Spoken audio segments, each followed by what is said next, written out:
Hey everybody, back with another throwback. I'm gonna change it from recap to throwback moving forward until I get all caught up.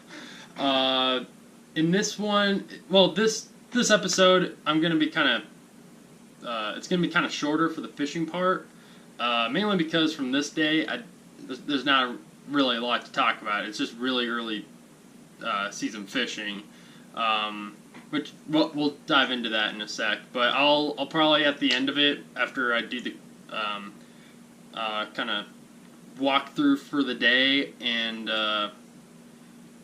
kind of the techniques and whatnot I used, I'll just do I already unboxed it, but I'll just kind of do one of my Tackle Warehouse orders just to kind of I don't know, just for some content. Maybe you guys are interested, maybe you're not, but who knows? We'll see.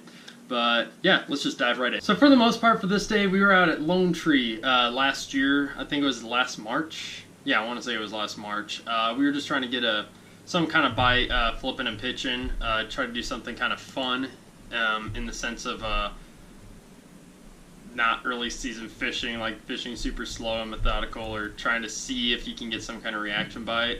I mean, in a sense, that's kind of what we were trying to do with flipping and pitching, and I was able to at least get two. I think, yeah, we only caught two that day. If you kind of saw in this clip, my buddy Stu, he was throwing a big swim bait. So to kind of give you an idea, that was his mentality going into that day. And I mean, it's possible. I know you can catch fish out there on swim baits. I mean, that's just any lake though. But yeah, for the most part, we kind of gave up fishing at a certain point throughout the day, just because A, it was getting really cold, and B, we weren't catching a lot, and a lot of the fish we were catching was around stuff retaining heat. So like you can see, we were trying to fish along rocks and cement and whatnot to try to catch those fish that are trying to stay warm and kind of relate to something. So that's always a good thought to have when you're out fishing earlier in the year. I mean, this time around we caught a few doing it. I mean, there's some days where it's like they should be here, they should be eating this, and they just end up not eating it and not being there. So, I mean, for the most part, it was a pretty fun day. It was just more of getting ready for a lot of the college tournaments that were coming up, making sure everything ran right, and making sure that that nothing would break down when we were at these tournaments. And on top of that, for Colorado especially, like when ice off hits, you just want to hit the water and try to catch something.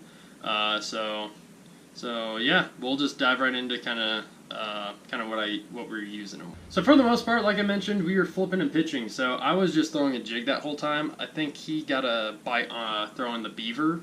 So yeah, we were just mainly focusing on flipping and pitching and dragging. You know, just kind of try to go as slow as possible by doing those techniques. Like I mentioned before, he was throwing a swim bait.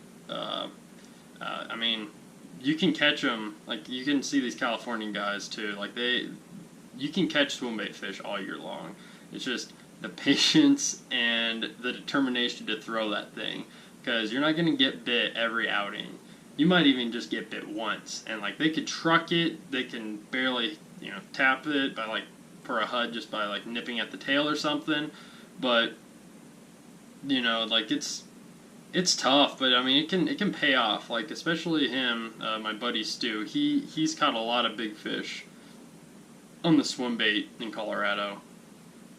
So I mean, usually when I'm like about to give up, I'm always like, well, okay, I know him, so and so, a few other people do really well throwing glide baits, HUDs, and all that, and they just stick to it and they learn from their experiences. So yeah, I mean, he didn't get touched at all with it on his swim bait that day. So for the most part, we were just throwing jigs, and like I mentioned before, throwing it around rock and cement, stuff that retained heat. So, I mean, if you're wanting to catch fish early in the year, that's usually the best way to do it, is throwing it around that stuff. And it needs to also have access to deep water too. So, yeah, hopefully that helps. Alright, so since I don't really have a lot to talk about from this episode, I'm going to just do a quick unboxing on what I bought in my last 2 Tackle Warehouse orders. One I ordered during the Labor Day sale. I got that one, pretty quick. And then another one I ordered a while ago, and they lost it in the mail. So they finally actually delivered it today. So might as well just kind of unbox what I ordered. So missing package, we'll start with that. So for the most part, some of this stuff was mainly for a trip I was trying to go to. I know I've kind of mentioned it before, but I've been trying to find a better job since I've graduated college. So I had an interview, and it prevented me from going on this fishing trip with some of my buddies. I know one of them caught a 6.5 and a 5.5, and they caught quite a few 4s and a few 3s at this trip. So I missed out, but what can you do? But some of the stuff is for that lake, or one of the lakes that we were going to be fishing down in southern Colorado. But yeah, we'll start with a frog. This was for if it was matted up and whatnot. Plus, I like these Terminator frogs. Some 3-inch Senkos for some finesse.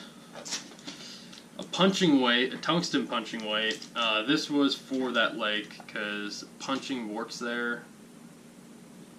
Kind of hit or miss. But we have a buddy that caught like a 7 where we were going last year around the same time. So that was for just in case. And then a lot of this stuff is for kind of some just different types of swim bait fishing. Some jig heads, and obviously Kitex. So yeah.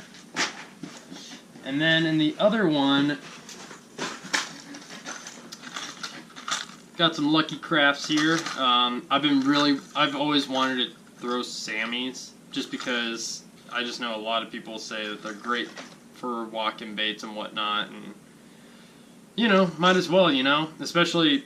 Even though it was weird, Tackle Warehouse said that this was one of the brands that was exempt from the, I want to say it was 15%, but, I was like, whatever, I'll still add them. I added both of these, and I still got the 15% off on it, so, I know that sounds bad, but, awesome for me and whoever else was able to get them a little cheaper, because these Lucky Crafts aren't cheap.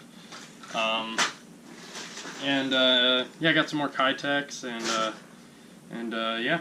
Anyways, I think that'll wrap it up for this episode. Hopefully you enjoyed it. Hopefully you learned something from it. Hopefully you were just entertained. But yeah, like, comment, subscribe, and we'll see you next time.